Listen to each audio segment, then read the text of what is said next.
Print servers in federal environments create risk and unnecessary complexity. Every new printer, location, or policy adds strain to infrastructure that was never built for today's demands.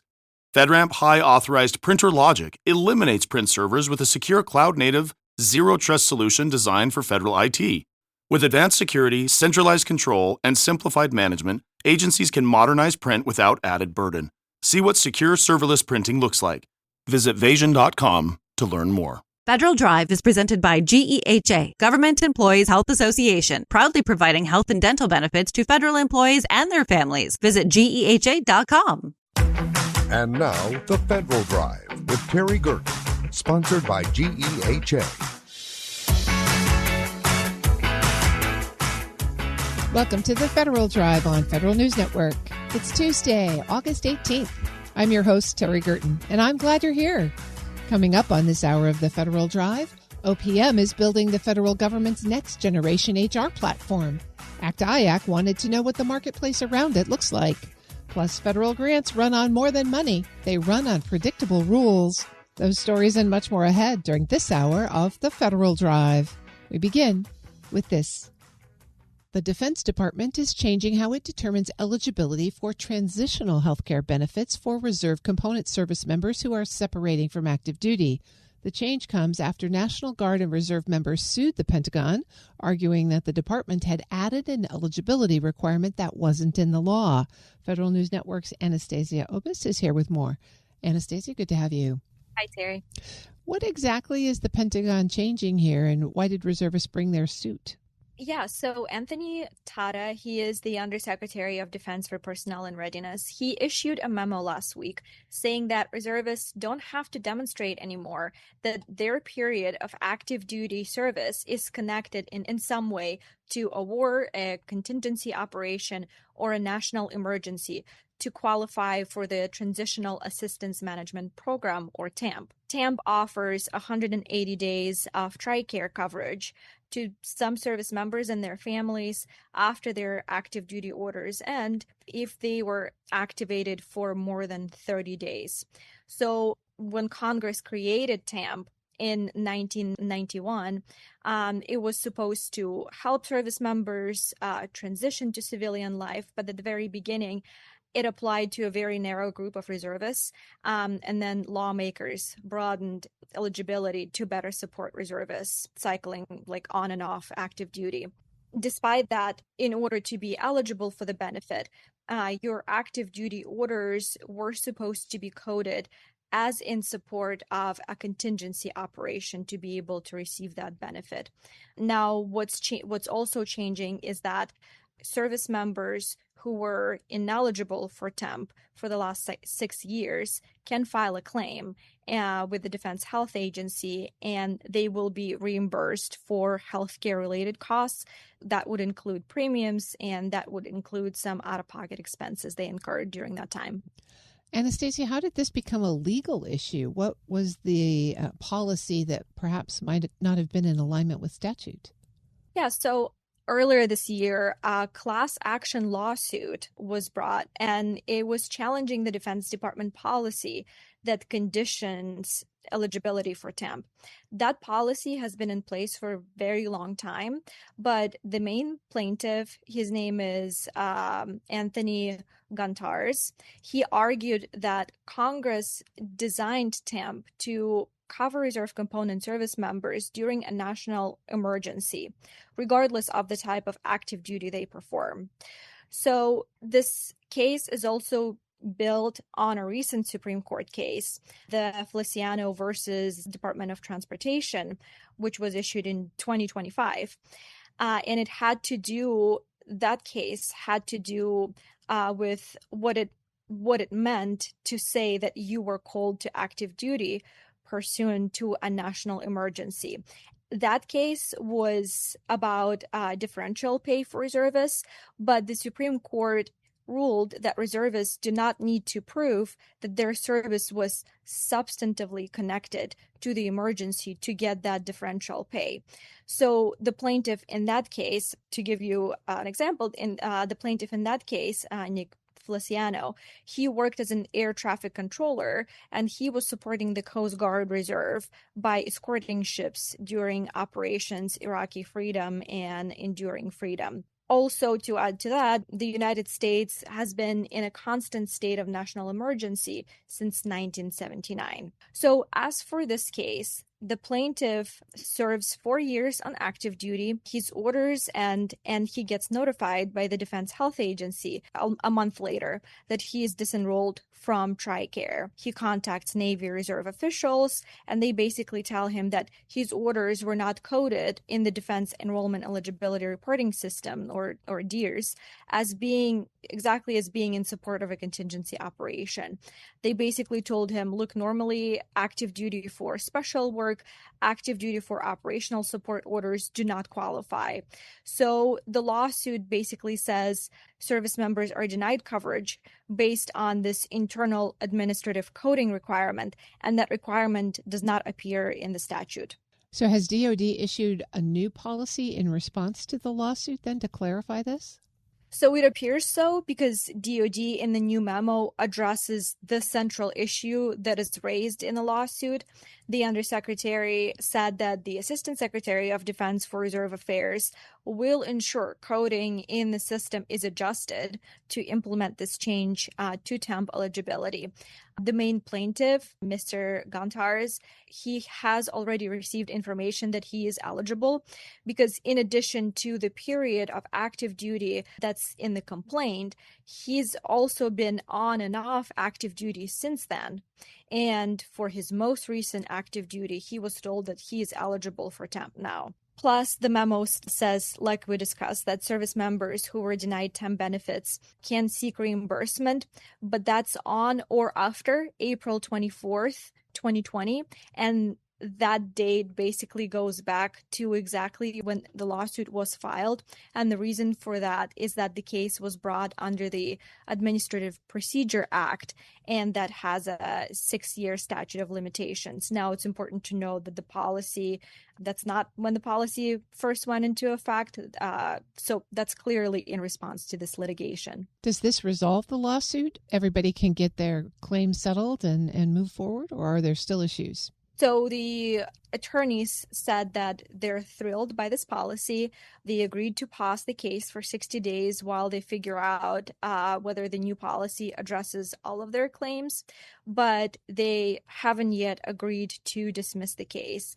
One of the attorneys told me that they have a call set up with the government this week, so they're going to be reviewing if there is anything else that needs to be done. But they said that this policy, it's a really big step towards resolving the case. That's Federal News Network's Anastasia Obis. Anastasia, thanks for bringing us this story. You can find her full story at federalnewsnetwork.com. Up next, OPM is building the federal government's next generation HR platform. ACT-IAC wanted to know what the marketplace around it looks like. This is The Federal Drive with Terry Gerton on Federal News Network.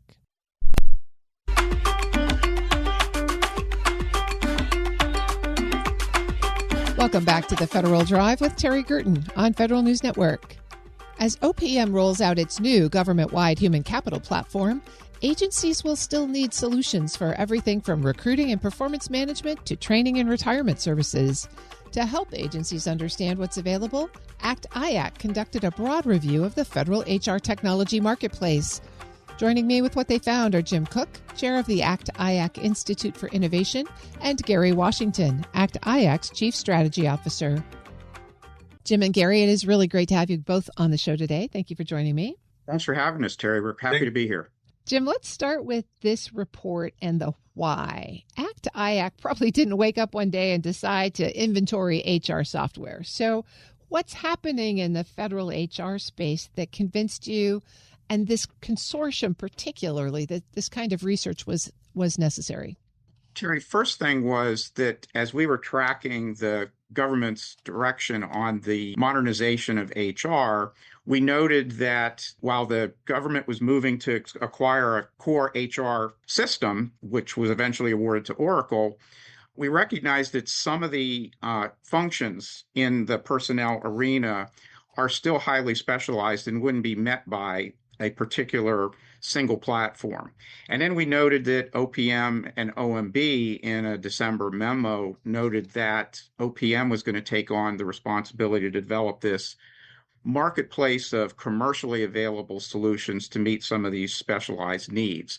So at that point, we reached out to OPM and shared with them the fact that we have the ability to do this type of market research, given the large industry membership that ACT-IAC has access to, and the focus of the Institute for Innovation really being one where we are looking for ways to help government be more innovative and more rapidly acquire solutions. We thought this was a good role for us and a good opportunity to help jumpstart what the HR QSMO, Quality Service Management Organization, needed to do to develop this commercial solutions catalog.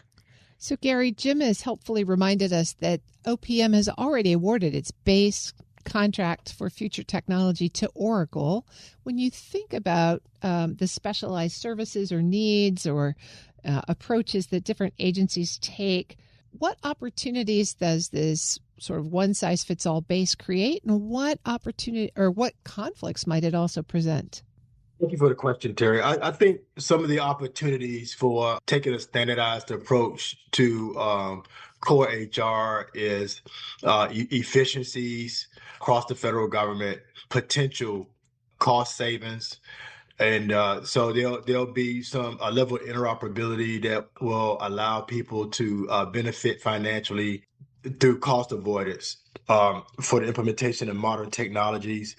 And then a more modernized HR workforce is another benefit from this approach. I think some of the risks are, how do you attack the non-core HR functions that still require specialized tools, such as talent acquisition, assessments, performance management, benefits, decision support, employee relations. How do you attack analytics and workforce planning, across the federal government, which is what we try to help address. So I think HR 2.0 is a great step forward, but there's definitely some additional things that we could benefit from across the federal government. Gary, when I hear you walk through that list of specialized functions, it kind of makes me wonder what's left to put in the base function. What's left after you've taken all of those off the table? But Jim, let me ask you that question sort of more directly then.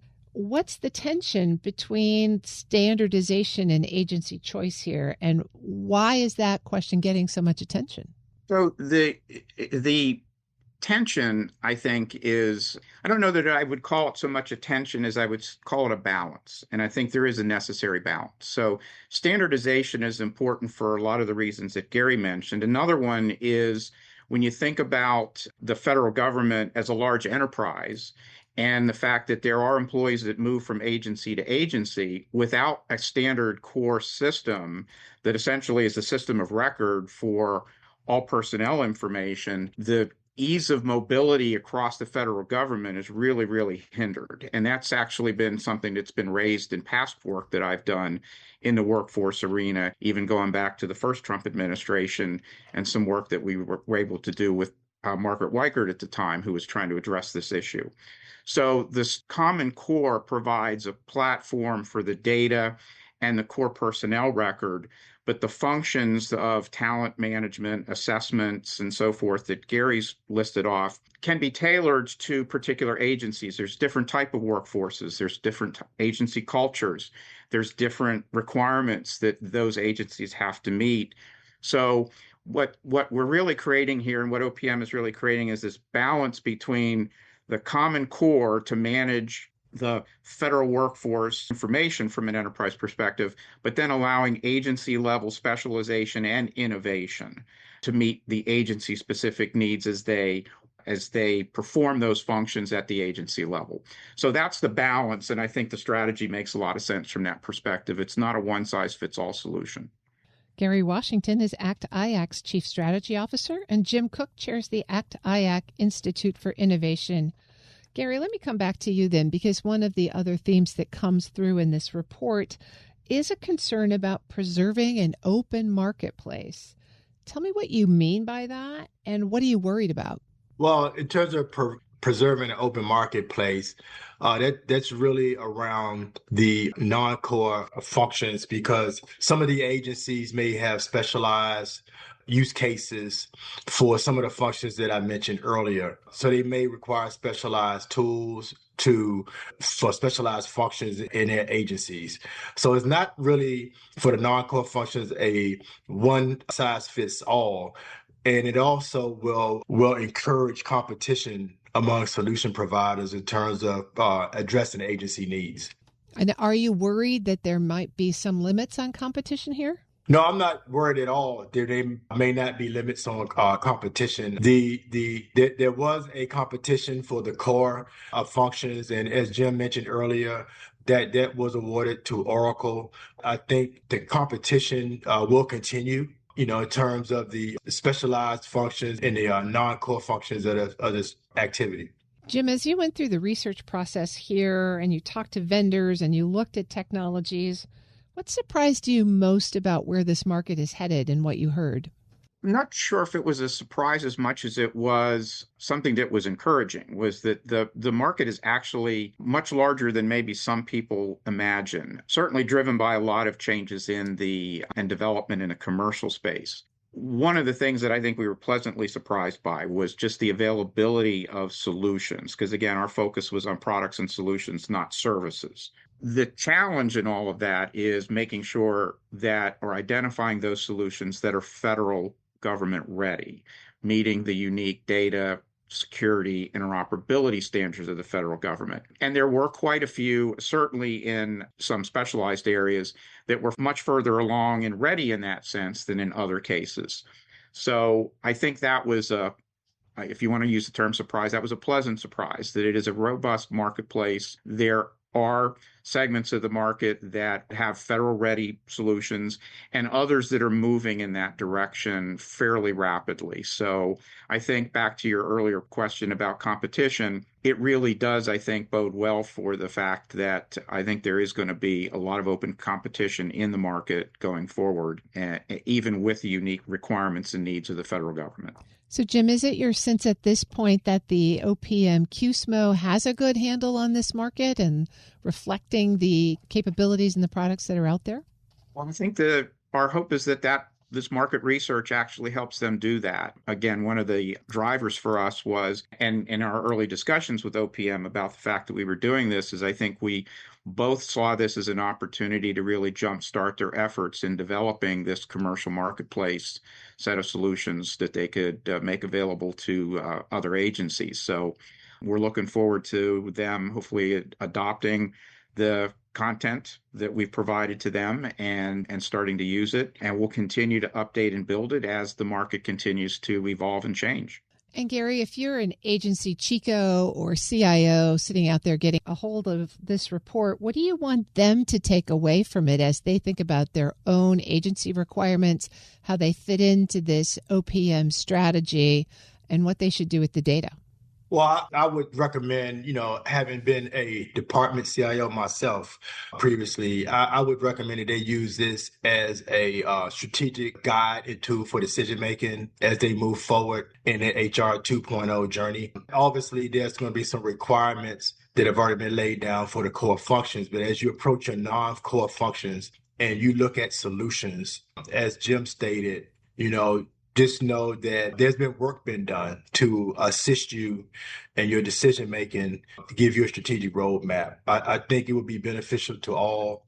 Hopefully, through using this information, the outcome would be working together. We would find efficiencies, cost savings, better streamline how we do HR functions across the federal government. And Jim, you led the report. What's your hope for it? Well, I would echo Gary's remarks. I hope that it is found useful not just to define the marketplace, but useful in accelerating the acquisition process. I think that also one of the key issues that you've raised in your questions is around competition. The goal here is to create an open marketplace, not the reverse. And we look forward to working with agencies and fielding questions and working with industry to continue to update this, to encourage competition and support innovation in the federal HR space. Gary Washington is ACT-IAC's Chief Strategy Officer, and Jim Cook chairs the ACT-IAC Institute for Innovation. Really appreciate you both joining me today and sharing the details here. Thank you so much, Terry, for having us. We'll post this interview and a link to the paper at federalnewsnetwork.com/Federal Drive. Listen to the Federal Drive on your schedule. Subscribe wherever you get your podcasts. Still to come, rules about funding and cybersecurity can shape the defense market as surely as contracts do. But first, federal grants run on more than money. They run on predictable rules. You're listening to the Federal Drive with Terry Gerton on Federal News Network.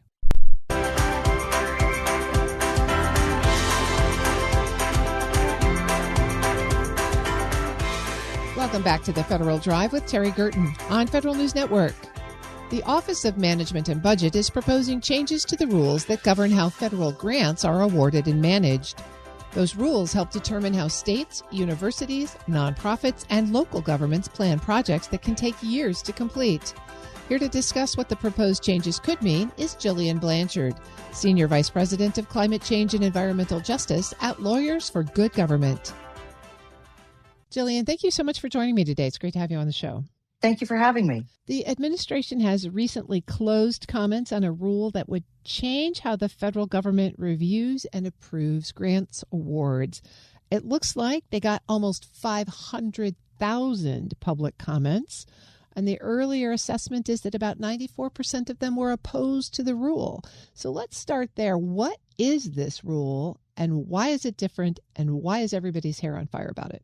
Great question, Terry. So what is being proposed in this new rule by the Office of Management and Budget, otherwise known as OMB, is a wholesale change of the guidebook that the federal government uses to administer every single grant dollar. That's over $1 trillion that goes out to 42 different federal agencies and the myriad of federal programs that your taxpayer dollars are supposed to provide support for. So what they're proposing to do is to politicize every single dollar that goes out the door that Congress intended to go for critical public services.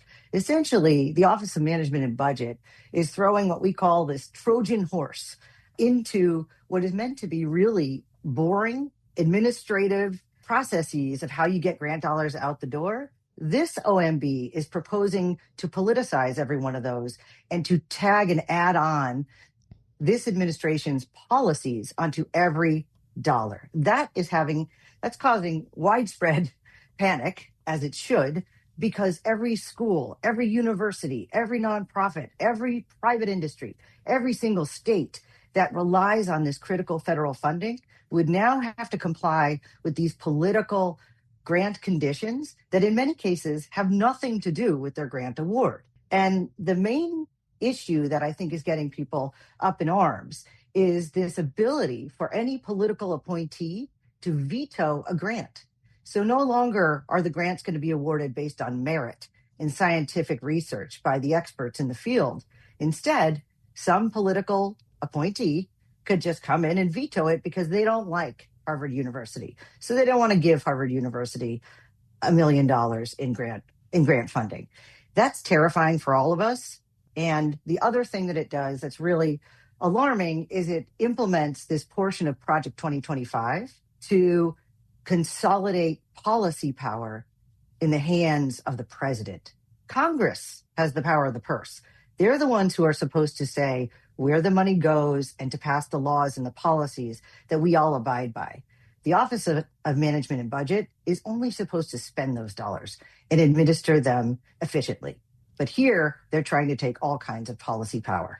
Let's talk a little bit about how this rule would play out in practice, because some folks might argue that elected leaders really should have more say in how federal money is spent.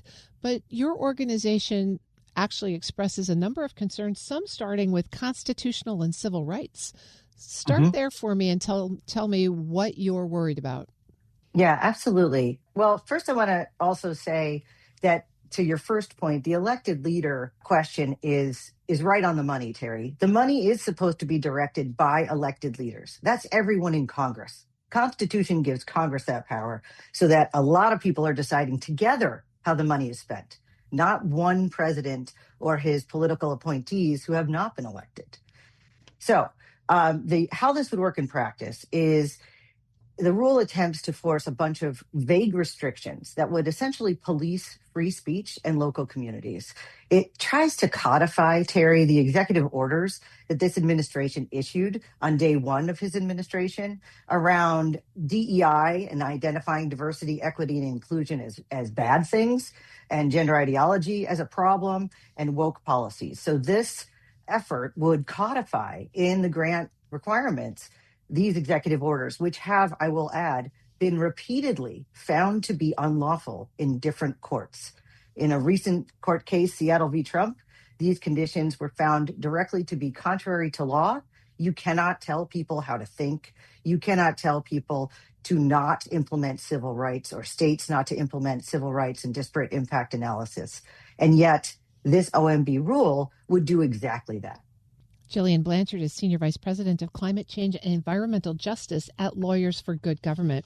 Jillian, beyond the civil rights concerns, there are concerns about the impact on particular communities. I mean, federal grants often support projects that take years to complete, and there seems to be some concern that if this rule goes into effect, that there may be political swings on a fairly frequent basis in which some grantees who had awards may have them revoked, other grantees may get new ones, and there just may not be enough time to actually complete the work that the grants were funded to accomplish. How do you see the concern about stability of grant awards playing out? Yeah, it's a fantastic question. And it's one that many, many people are concerned about. The market and people in business and people in the states, they like certainty. And they have proposed projects like giant infrastructure projects that we all need. Or think about long-standing clinical trials for cancer research. Those efforts take many, many years, and they require certainty of funding. And this grant proposal, or this rule proposal, would allow a political appointee to pull a grant at any time. I would also add that last year alone, over 17,000 private businesses relied on federal funding. Imagine if you were in business with the government and you weren't sure whether one day to the next they could just pull your funding. We've already seen that happen on the ground. My organization, Lawyers for Good Government, in partnership with the Environmental Protection Network, has already worked with 800 different entities who have had their grants kind of sporadically frozen and then terminated and canceled for reasons none other than it was a shift in agency priorities. That makes it really hard for all of us to rely on the public services that we need because, as you said, Terry, a lot of these projects take many, many years to complete. So, Jillian, where do you draw the line then between legitimate policy direction from elected leaders? We talked about that a little bit up front. And political interference in the grants process that might generate this kind of uncertainty and unpredictability. It's a good point, and it's one that brings me back, as a lawyer, to the Constitution. There's the separation of powers, and what the Constitution directs is that it is really Congress who is supposed to be laying out the laws and these policies. The president's job in this venue is to just implement the laws and implement the funding that Congress has mandated. So when we talk about setting those policies, it shouldn't be coming from the president. The president's job is to implement the laws that Congress comes up with. So that's an important piece because this rule not only is terrifying in that every single American might be impacted by it, but it's also really troubling because it fundamentally would shift the power over to the executive branch, which is something that was written in Project 2025. There are definitely legitimate concerns and merit-based concerns related to grants, and that's how they should be judged. But we've even seen in a recent ruling in the Thacker case, this administration actually admitted on the record under oath that they terminated grants based solely because the money was supposed to go to a state that had voted for Kamala Harris. That's extremely troubling. It is not merit-based. It is not based on the purpose and function of the grant award, and it's definitely not what Congress had intended. Jillian, you've raised Congress several times in this conversation. As we're talking about this rule, we're dealing with the Code of Federal Regulations. Is there a statutory solution to this that Congress could move forward on? There are a number of statutory solutions. So I'm glad you raised that. In fact, the Senate is so alarmed by this rule, they have added a rider onto their continuing resolution to fund the government that says that the rule cannot be implemented. And one reason that legislators are concerned about this and including this rider in the continuing resolution is because of the impact it will have on their own individual states. I recently learned that 36 cents of every state dollar that goes out the door to nonprofits and to communities comes from federal funding. So that affects every single state in the country, and it would have impacts significantly across clean water, flood protection, energy costs, wildfire mitigation, scientific research. All of these things that states need to spend money on would now be conditioned upon a political viewpoint. The continuing resolution would only take us until December, so more advocacy is necessary. The Senate will be voting on that continuing resolution before they go to recess, and the House will have to take a look at it when they get back from recess in September. So it'll be really important for people to keep reminding their elected leaders that this is something that they care about. And even if it does pass, as you said, it will only go to December. So a longer-term legislative fix is absolutely necessary and crucial to avoid having this Office of Management and Budget try and implement these grant conditions either wholesale or through any of the individual federal agencies. Jillian Blanchard is Senior Vice President of Climate Change and Environmental Justice at Lawyers for Good Government. Jillian, thanks so much for joining me today. Thanks so much for having me. We'll post this interview at federalnewsnetwork.com/Federal Drive. Subscribe to the Federal Drive wherever you get your podcasts. Still to come, rules about funding and cybersecurity can shape the defense market as surely as contracts do. This is the Federal Drive with Terry Gerton on Federal News Network.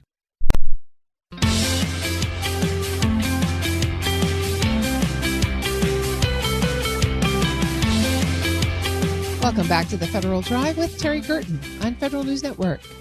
The Defense Department is moving toward final decisions on cybersecurity requirements for contractors, while Congress continues to debate funding priorities and possible additional spending through reconciliation. Those decisions will help shape how companies invest, compete, and plan for future government work. For the industry perspective, I spoke with Stephanie Castro, president of the Professional Services Council. Stephanie, great to see you. Thanks for joining me. Thanks for having me, Terry. Got two important topics. One is CMMC. The deadline for CMMC reform comments has just passed. PSC submitted comments on that. What were at the top of your list in terms of concerns or feedback on the proposal? So just as a reminder to your listening audience, Terry, PSC represents some 400 member companies that provide services and solutions, and a lot of those are technology companies. And so we were present at the creation here at PSC when CMMC came into being, 7 years ago. And this is not the first strategic pause, the first time an executive branch action had been taken to review this program. And we are very, very interested in what happens with CMMC for a couple of reasons. We have long voiced a few overarching concerns with how the federal government as an enterprise tackles cybersecurity internally within the government, as well as with its contracting partners. And I'll let you know what those three overarching concerns that we typically highlight are. One, that any reforms in cybersecurity as it affects contractors and industry that support the government really needs to be consistent. Any rules that they have for cybersecurity, if you're a Department of War or Defense contractor, or if you're a DHS contractor or a Health and Human Services contractor, doesn't it make sense to have common cybersecurity standards across the board? From an industry perspective, that makes sense because oftentimes if you're a defense contractor, you're also a homeland security contractor. So to have two different standards is problematic and costly, to be honest. The second overarching concern is that you need to think about basic cyber hygiene, and then how do you demonstrate cybersecurity to the government? And so there are costs associated with basic cybersecurity hygiene, additional cyber hygiene and requirements, and then the reporting requirements, et cetera, and how you report it. So having the government think through the costs it's imposing on companies and making sure that at the end of the day, everybody has more cybersecurity, that should be the focus. And then the third concern usually highlights, again, from an industry perspective, what happens now that we are in a 7-year program, right? CMMC has been around for a while in different permutations. Some companies are certified. They've put in a lot of effort to get certified for level 2 CMMC certification, if you pause or you change now the standard, to what end did they go through all of that process? And so those are the three overarching concerns we have right now. Again, a federal standard differentiating between compliance versus actual cybersecurity. And then the third one is, all right, so what do you do if you've got a certification now, and how do you treat it? It should be treated as an asset. If you were already certified, that should count for something, that somebody's looked at your system and said, yeah, it meets the standard as it was in the day. And how do we move forward? So those are the overarching concerns, Terry. Stephanie, what impact does this pause have? You mentioned it a little bit on companies who've already invested versus companies that haven't. How important is it for contractors to have some consistency around the guidance so they know where to plan their investments? That's a great question, Terry. Companies do so much business planning when they work for the government, and consistent requirements are essential to successful planning. A lot of companies have made these investments, and to be honest, if you're getting certified by a third party, or what we call a C3PAO, and you've already gone through the process and you've got your certification, again, that should be worth something as the regulations potentially might change. In addition, I talked to several companies who have been in the queue. They've been waiting to get certified by these C3PAOs. They've made some investments, but they haven't made 100% of their planned investments. And they're choosing to continue to go through the process to get that certification, regardless of a pause in CMMC, because they do think it'll be worth something. And so companies are thinking through, all right, if CMMC is the baseline, it should count for something, and it's something to build on. The work that they've done for the last 7 years is something to build on, not something to throw out. Again, the touchstone here, Terry, is, are we actually more cyber secure as a result of these regulations? I want that answer to be yes. Industry wants that answer to be yes. And I can only assume that the government wants that answer to be yes. So we are all working towards the same end. And it's not a reporting drill or a compliance drill or a paperwork drill. It's to be more cyber secure. Stephanie Castro is president of the Professional Services Council. Stephanie, that consistent guidance is a really important piece when industry is looking at its long-term business plans, but predictable funding is also a key piece. And so let's talk about some funding discussions up on the Hill. Before Congress left on recess, both chambers had passed a version of a continuing resolution in August, no less, way ahead of the September deadline. But what impact does another short-term funding measure have on industry business plans? Well, to be honest, Terry, some of your audience might actually not remember a time when we had all 12 appropriations bills passed by October 1st, right? So continuing resolutions, these short-term funding bills, are sort of the new normal. I won't even say new normal. It's been the normal for almost 30 years now. And the Senate passed version would take the government all the way to December 11th, which is past the midterm elections. It's past toward, if there is some contention about some of the election results, hopefully it would be resolved by December 11th. So that's where that date really came from. And I think having a CR that goes to mid-December is something that the companies would like to see, and then maybe actually get full year appropriations or another CR, right, to take us from December 11th forward. The problem I think we're facing is that a CR is facing an uphill battle. The Senate passed CR is facing an uphill battle in the House side, even though the president has said he is supportive of this Senate passed CR. And so we are watching this very, very closely. Contractors do need consistency. They need funding consistency. The other concern that we do have is, if we don't pass a CR, we will face a shutdown. We have recent experience across the government on what a shutdown looks like. PSC, one of the services we provide our members, is a checklist of actions to take before September 30th. And then if we are in a shutdown, what actions should a company take at that point? Those checklists have proved invaluable. I'd like to avoid using them. I'd like to have a CR in place before September 30th and the fiscal year ends. But there's also the question of reconciliation, Terry, and I think that's also worth talking about. Let's dig into that a little bit, Stephanie, because in addition to predictable funding for future obligations, reconciliation is, in a way, paying bills that have already come due. And there's a lot of concern and consternation around that and a lot of money in it for defense. What impact is that having on your business partners? It's a great question. The defense budget request, and the president has talked about this, is $1.5 trillion. Now, that's 1.1 and change in the base budget for FY27, and that's what we can talk about for the full year appropriation. But $350 billion of it was in reconciliation, and it was in monies that the Defense Department or the Department of War really needs to backfill some of their expenses in the munitions area or some of their operations and maintenance accounts that they're really struggling to pay the bills that they've already incurred. And so as we move forward, the reconciliation bill is critical for that particular department, but it's also for other departments as well. And it does seem that there aren't the votes to get there yet. Now, a lot, as we know, in politics can change from day to day. We are in a holding pattern until they come back from their office or their August district work period, or recess as it's known colloquially. And so it is something that they're going to have to tackle to make the defense accounts and other accounts whole as we move forward.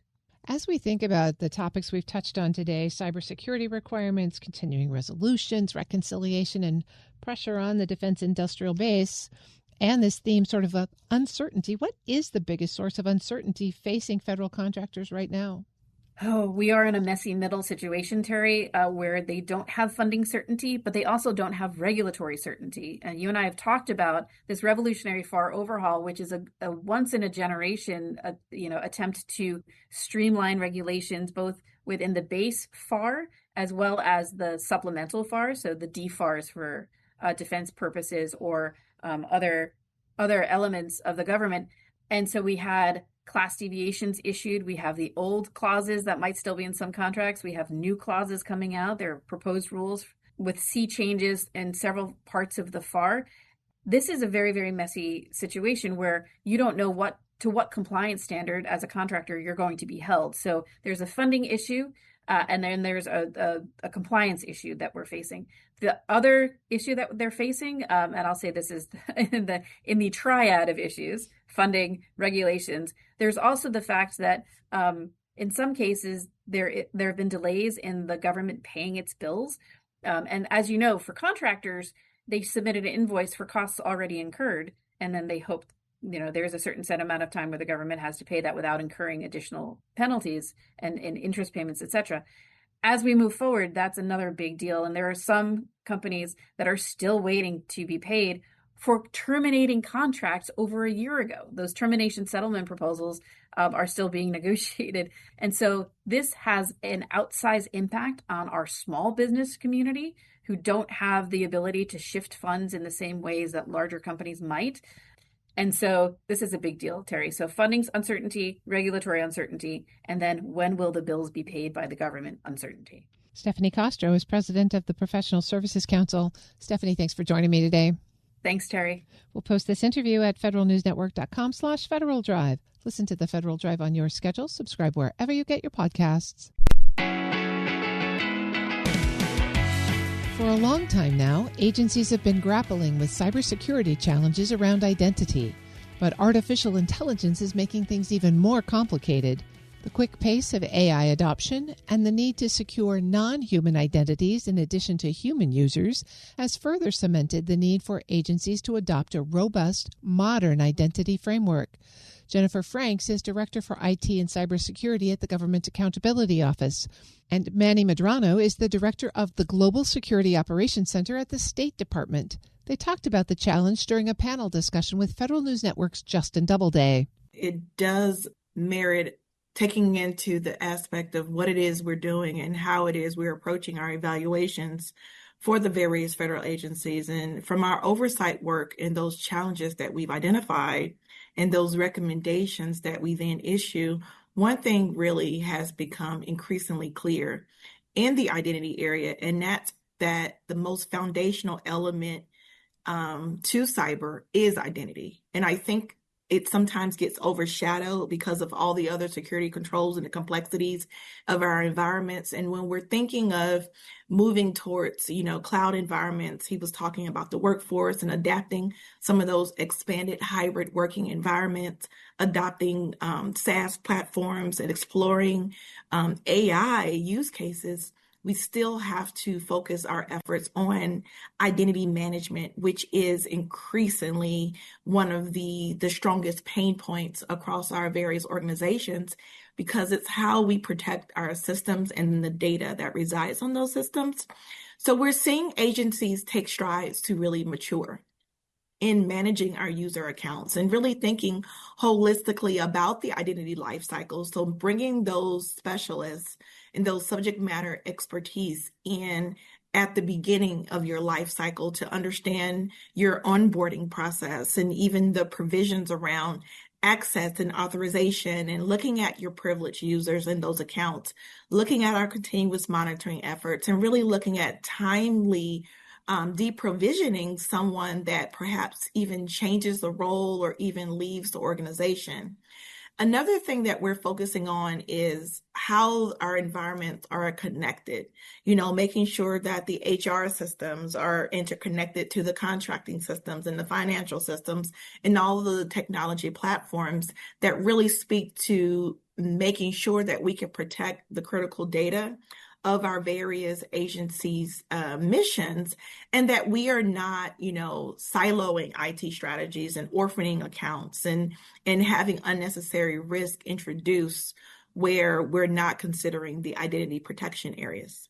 Yeah, and Manny, it's hard to think of a better federal agency to talk about those challenges in the State Department, considering the global footprint, the extremely important, sensitive mission that you have, the size of the agency. What can you share with us about your identity security strategy today and how you're managing some of these challenges that our co-panelists have eloquently laid out? Yeah, no, thank you. I mean, there's never a down moment, right? It's always something.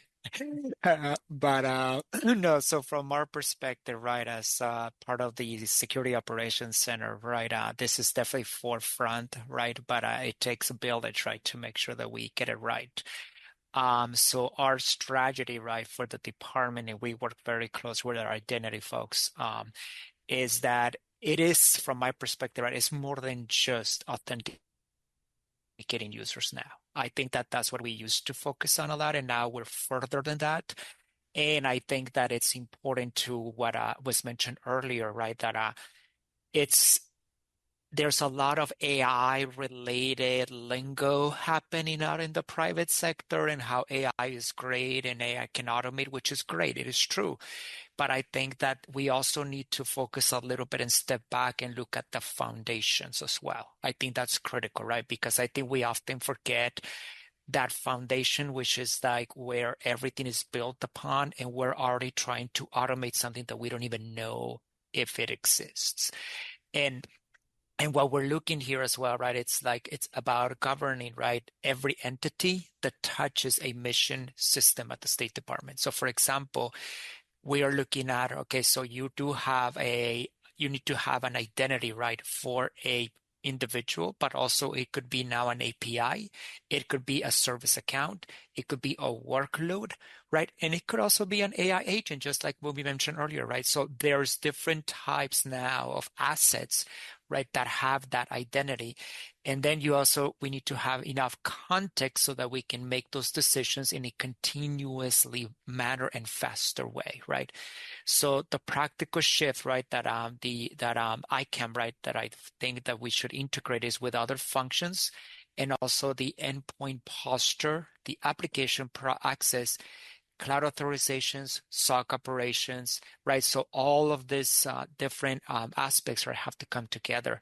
And then, of course, you got CISA's zero trust model, right, that reinforces that you have to treat the identity as a core pillar and pair with the different pillars as well, right? For visibility and analytics. And then you bring the automation, and then you also need to make sure that you have the governance as well. And like you mentioned, we talked a little bit about, right, the cybersecurity executive order. That also pushes the agencies towards a stronger and more secure software and operations practices, which from the ICAM perspective, it means that identity security has to reach a deeper into the software lifecycle, just like Jennifer was saying, right? Into that workload, the CI/CD pipeline, the CI/CD access levels, right? And the service accounts governance as well. So I think in a way, right, I mean, there are more deeper and definitely the scope, right, that we are so used to looking at identity, right, but it still falls into the foundations that we know of when it comes to ICAM. Manny Medrano is the director of the Global Security Operations Center at the State Department. And before that, Jennifer Franks, director for IT and cybersecurity at the Government Accountability Office. Find their full conversation with Federal News Network's Justin Doubleday at federalnewsnetwork.com. The Federal Drive with Terry Gerton is produced by Eric White and Michelle Sandiford. Our web editor is Stephanie Wright. For the latest updates, stay with federalnewsnetwork.com or follow us on Facebook, YouTube, and LinkedIn. I'm Terry Gerton. Thanks for listening.